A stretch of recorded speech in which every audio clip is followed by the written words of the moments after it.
I have the same dream every night. I dream that me and Timmy managed to escape the depths of hell itself. We would fly over the trees towards the warm light of the sun, freedom almost within our grasp. But sadly, the dream never ends well.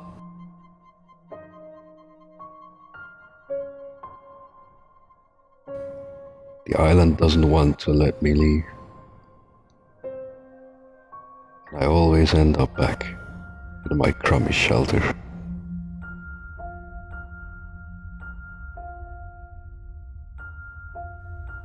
"7 days after I first explored the cave, my wound still hadn't fully healed.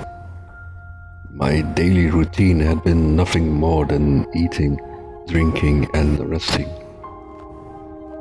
Time wasted, and I realized that my foolish actions had seriously jeopardized Tim's rescue. I still didn't find any new weapons, and the base building was not going well at all. I soon realized that I had to move out, find at least one new cave to explore, and search it until I had found some decent new gear.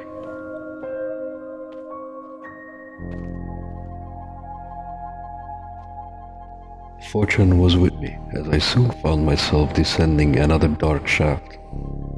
There, for the first time, I saw the terrible mutation that until now only existed in my dreams.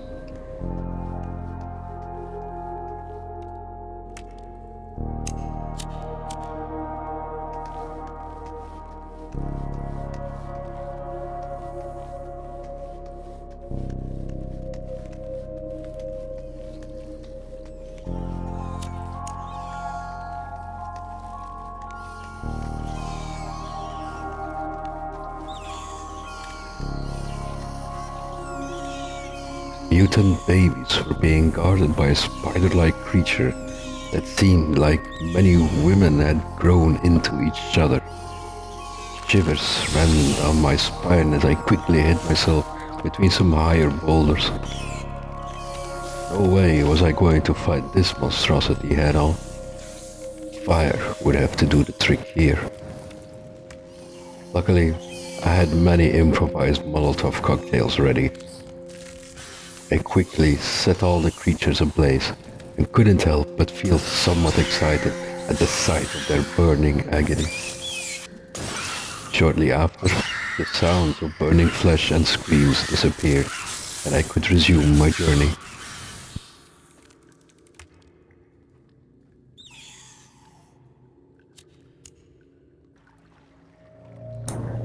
After a long hike, I found a small lake with a corpse wearing a rebreather next to it. There was still air in the tank, and it seemed in perfect working order. Backtracking would have taken forever, so I plunged into the cold water.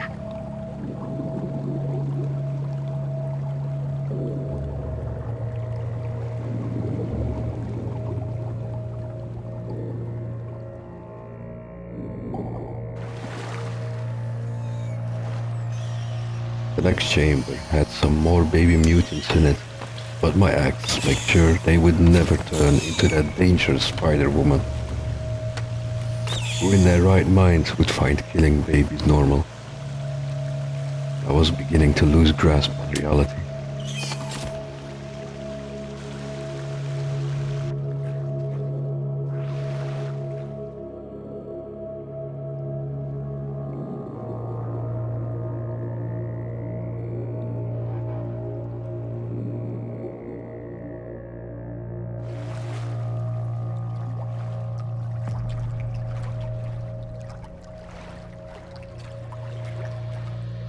As I journeyed further down the cave, I was very surprised to see a huge iron door with a pedestal in front of it. I don't know why, but the Indiana Jones in me instantly took over as I placed rocks on the platform.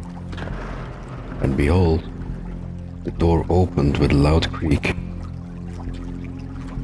For a moment I dared not venture into the eerie chamber ahead, as I could see corpses in strange poses. They appeared to be praying, but their bodies portrayed a great amount of fear and hopelessness. I really hope this wasn't the end of the line for me as well.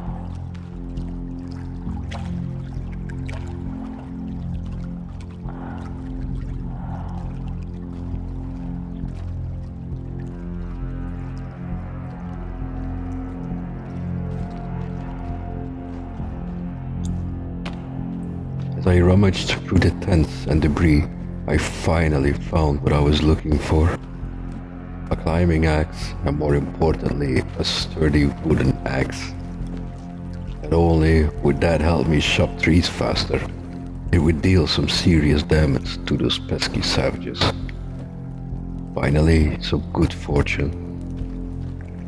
My spirits lifted and I headed for the cave exit, which lay just beyond the final underwater tunnel.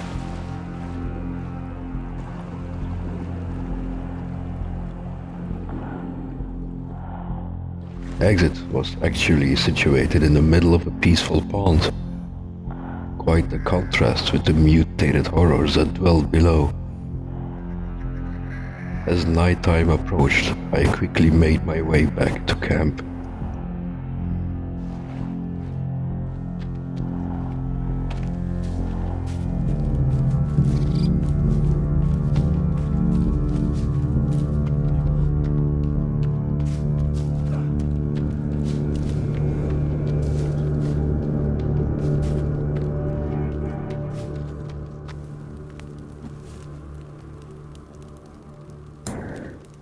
Tired, but intensely satisfied, I lit my fire and briefly enjoyed the spectacle my favorite birds were providing. I wondered if the night would bring the same dream now that I have better gear.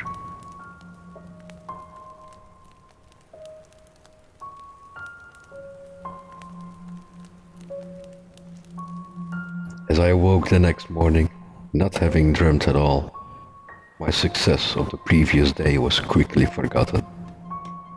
It is as they say, for every action there has to be an equal or greater reaction. As I set out to explore more caves, I was suddenly surrounded by cannibals who launched a major attack on my camp.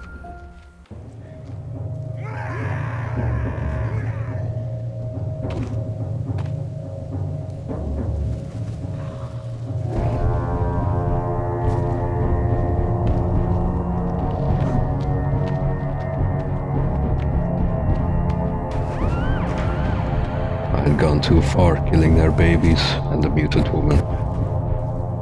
I tried to fight back with all my might. I tried to run away. I even wanted to beg for mercy. But it was all in vain, as I was struck down.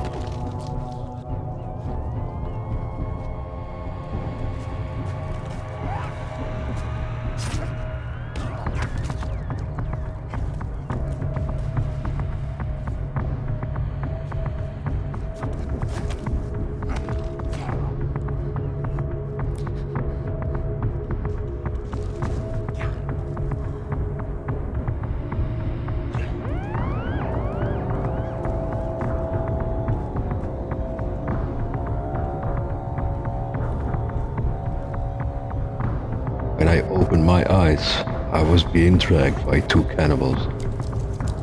No doubt, I was on the menu for tonight.